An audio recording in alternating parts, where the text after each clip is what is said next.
Jimboni wapanga sports na ni John C. Katipo, yes. Pamoja na kazi wake anyamseteka.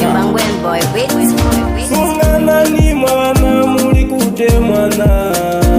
Sungana ni mwana muli kute mwana.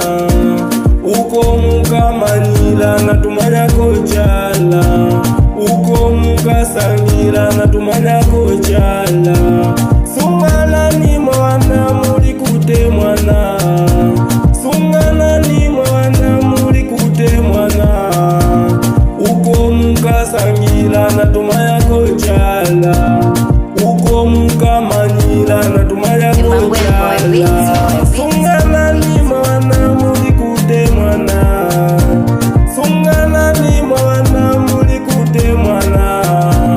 Uko mukamanyila na tumanya kochala. Uko mukamanyila na tumanya kochala. Sungana ni mwana muli kute mwana. Sungana ni mwana muli kute mwana. Uko mukamanyila na tumanya kochala. Uko mukasangila na tumanya kochala. Sungana ni mwana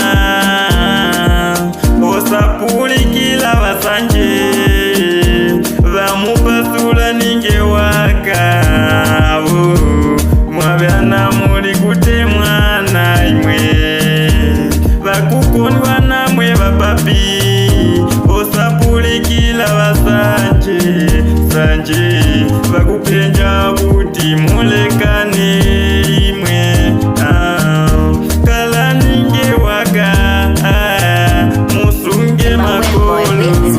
Sungana ni mwana muli kute mwana. Sungana ni mwana muli kute mwana.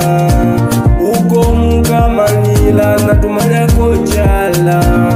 Uko mukasangila na tumanya kochala. Sungana ni mwana muli kute mwana.